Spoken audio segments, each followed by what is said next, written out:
I now give the floor to His Excellency Peter Shanel Agovaka, Minister of Foreign Affairs and External Trade of Solomon Islands.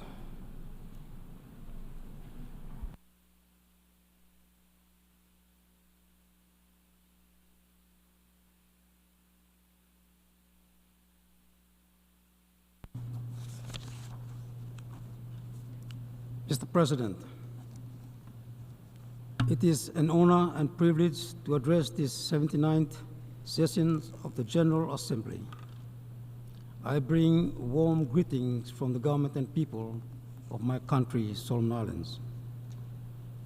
Mr. President, Solomon Islands extends a warm and sincere congratulations to His Excellency Philemon Young as the President of the 79th session of this August Assembly.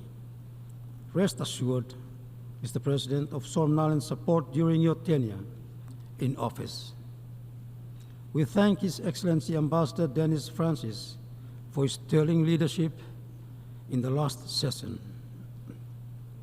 Mr. President, the theme of this General Assembly calls for global solidarity, collective actions for the advancement of peace, sustainable development, and human dignity for present and future generations, leaving no one behind.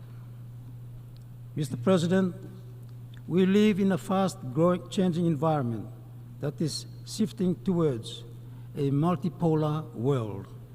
We must seek a multilateral, rules-based world order that is equal, inclusive, and free from power politics and geopolitical tensions.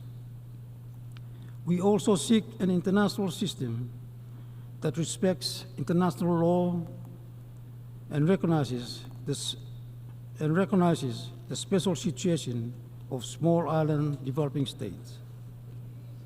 The growing economic inequality between the haves and the have-nots, pronouncement of climate energies around the world, poverty, hunger, disease, social injustice and racism, hegemonic interest, militarization, and nuclear posturing is dividing the world and creating tension and fear amongst us. The rich and powerful are spending some $2.4 trillion on arms that could have been best used in the 2030 agenda and fighting the biggest enemy of humanity, climate change. Mr. President, it is our shared and solemn duty to commit to bold collective action in protecting the health of our planet. We must hold ourselves to account and secure the future of our people by unlocking the opportunity of prosperity and plant seeds of peace. In this connection, Solomon Islands calls for the reform of Bretton Woods institution to ensure it is fair, democratic, and represents the rise of Global South, including the multidimensional and complex challenges facing the small island developing states. We call for global and regional financial institutions to scale up support for small island developing states. We reiterate our support for the United Nations General Secretary SDG stimulus of $500 billion annually to support developing countries and to get the SDGs back on track. In the same vein, Mr. President, we echo our call for the establishment of small island developing states' permanent seat in decision-making within the international financial architecture to ensure inclusivity in the spirit of leaving no one behind. The slogan used by the disabled rights activist James Charlton speaks to this call very clearly, and I quote, "Nothing about us without us." Mr. President, Solomon Islands was elected this year to serve in the executive board of the UNDP, UNFPA, and UNOPS. We are indeed grateful for the support given, and we will work to position this United Nations program and agencies closer to those who needed it most. As the third largest Pacific country with LDC status, Solomon Islands calls for an enhanced United Nations country presence. In the last 46 years, Mr. President, the United Nations conducted its relations with Solomon Islands from a far distance. In living up to our charter obligation, Mr. President, Solomon Islands formalized relationship this week with the Republic of Rwanda and Colombia as a testimony of our foreign policy of friends to all, enemy to none. And we uphold the respect of sovereignty, territorial integrity of all 130 countries we have formalized relationship with, including the respect of the One China principle in the case of the People's Republic of China. Mr. President, on Security Council reforms, the world continues to witness the limits and failures of the Security Council to prevent deadly conflicts with the use of veto. Fostering international peace demands an expanded council with an equitably geographically representation that is democratic, equipped with a revised working method. We urge during this session, we shift into text-based negotiation and make the reform happen. Mr. President, Solomon Islands aspires to be a candidate for the regional seat of the Security Council in 2030. As a peace-loving country, we reiterate our standing position of condemning all wars around the world and call for a diplomatic solution. Mr. President, on the conflict in Palestine, Solomon Islands condemns all the violence and carnage from all parties, including the terror attack on Israel by Hamas. The suffering and collective punishment on the Gaza population by Israel has claimed more than 41,000 Palestinian lives in less than a year. This is unacceptable, Mr. President. The disregard for international law and humanitarian law have seen the matter referred to the International Court of Justice. We hope those with influence do more for peace and not fan the flame of expanding conflict into Lebanon. Solomon Islands reiterates its long-standing position on the Palestinian conflict and support the global push for a two-state solution with Israel and Palestine living side by side with secure borders in a just, permanent, and complete peace. Mr. President, colonialism has no place in this day and age. Solomon Islands support the implementation of the United Nations Fourth Decade for Eradication of Colonialism. We also recognize the inalienable rights of self-determination of all non-self-governing and trust territories, including New Caledonia and the French Polynesia, to choose their political future within Chapter 11 of the UN Charter and General Assembly Resolution 1514, open bracket, 15, close bracket. Mr. President, the recent brutal violence in New Caledonia calls for a new political solution with the spirit of the 1998 Noumea Accord. We call on the United Nations to do more to calm and stabilize the situation in New Caledonia. Solomon Islands welcome the constructive discussion between France and the New Caledonian government to facilitate the Pacific Island Forum fact-finding mission to New Caledonia, of which Solomon Islands is part of. As a large ocean state, 98% of the territory is covered by the ocean. The Pacific occupies 20% of the world's surface and provides 1.5 billion tons of annual catch of tuna, which is around a third of the world's supply.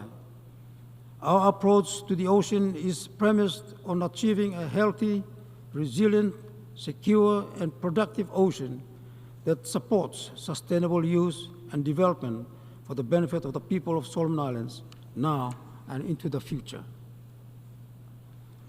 As stated last year, Mr. President, Solomon Islands will be co-hosting a Honor Summit on the SDG 14.4 with the Pacific Island Forum Fisheries, the UN Secretary General Special Envoy for Ocean, and the Food and Agriculture Organization of the United Nations.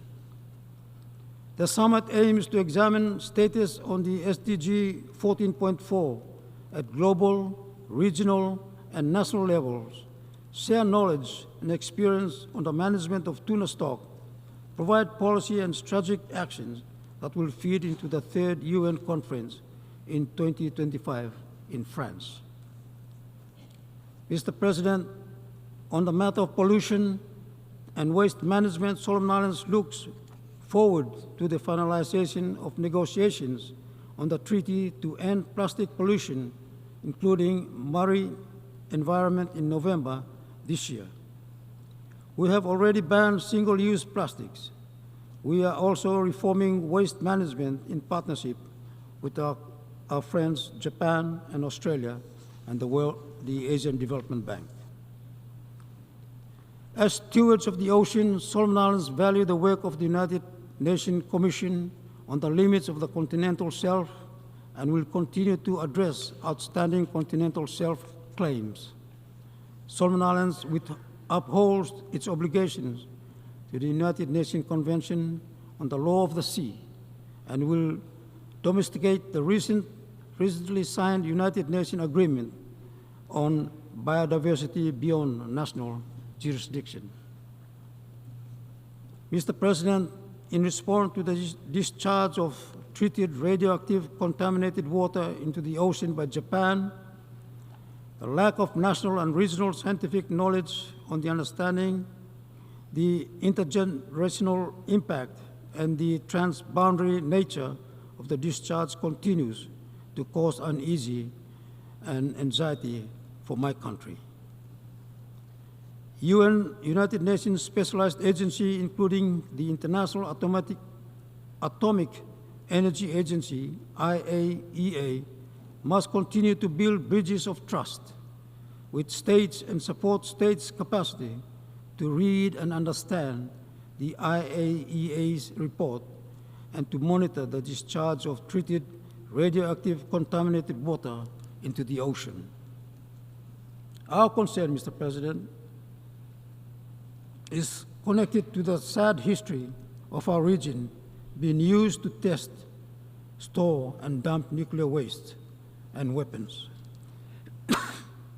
Mr. President, Solomon Islands remains a nuclear weapon-free state under the 1985 Rarotonga Treaty.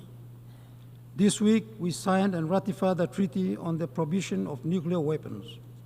This is a message of peace to all our friends not to engage in military nuclear projects and to free the world of nuclear weapons.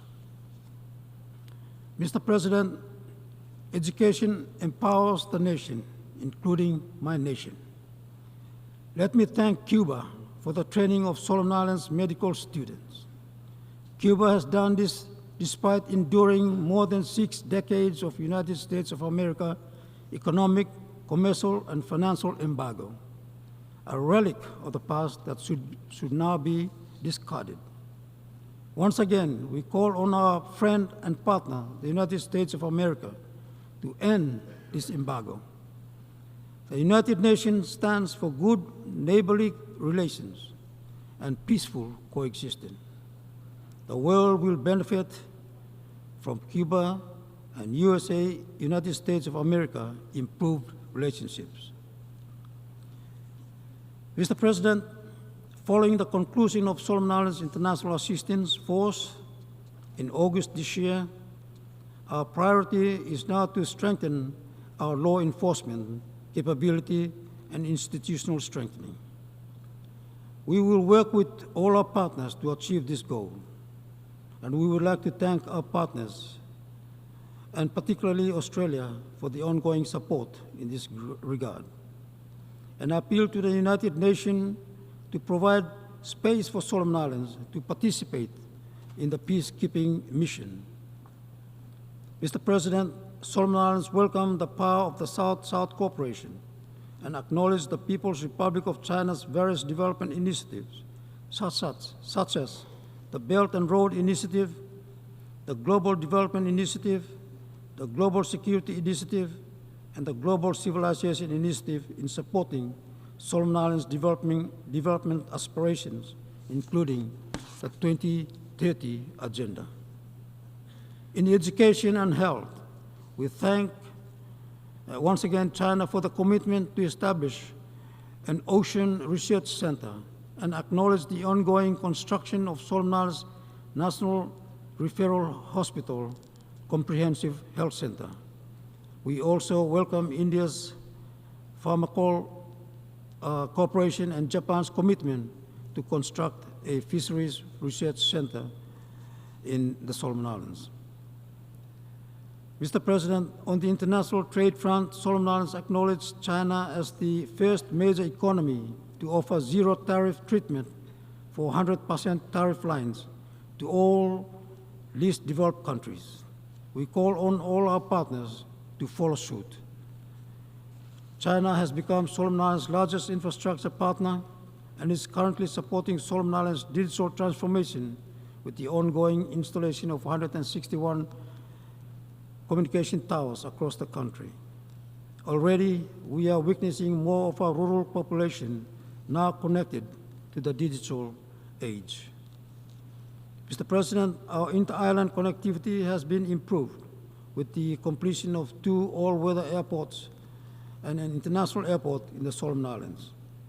We thank New Zealand and Australia for their support. We would also like to acknowledge Japan, the Asian Development Bank, and the World Bank for their ongoing support in improving our infrastructure connectivity. Nevertheless, as a geographically fragmented country, we need more infrastructure to meaningfully deliver on our SDGs. Mr. President, Solomon Islands value the contribution of all our development partners and calls for partnership that is country-owned, led, and driven.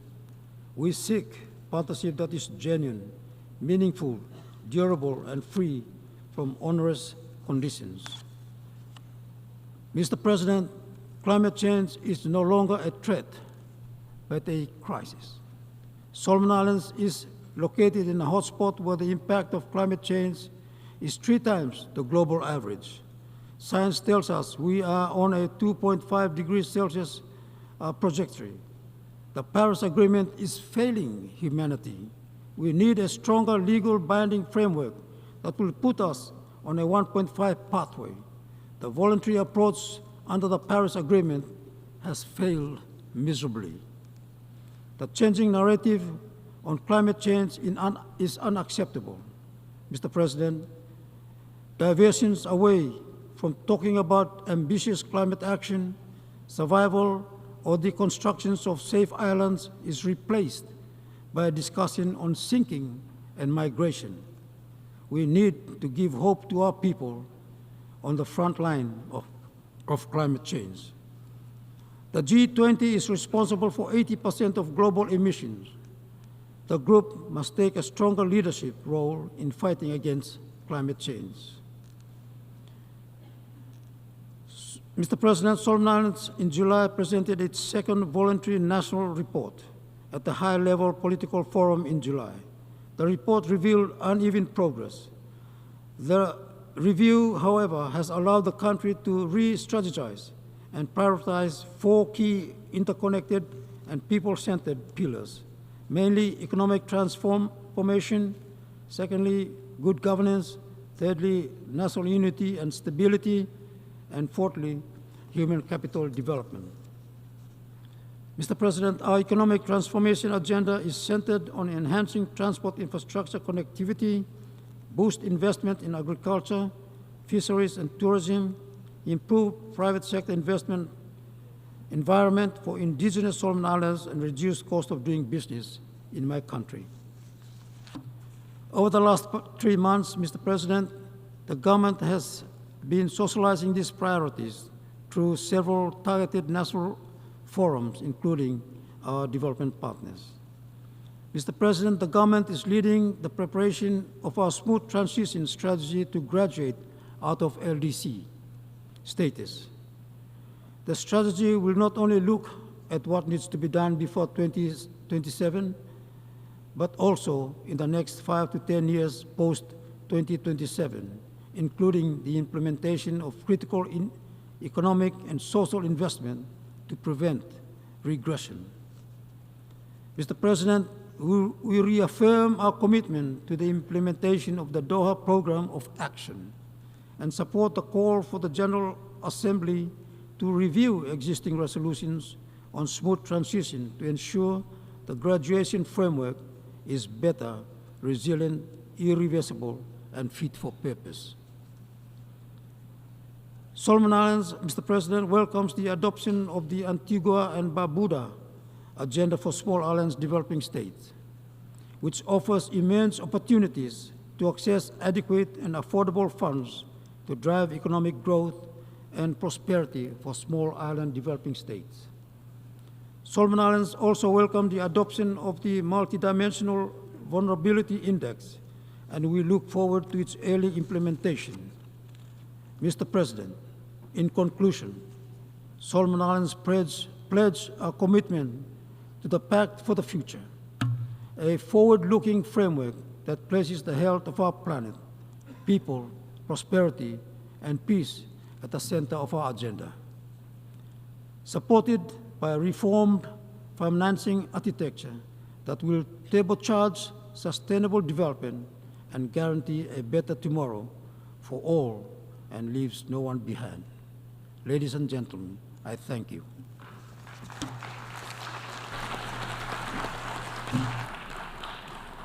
I thank the Minister for Foreign Affairs and External Trade of Solomon Islands.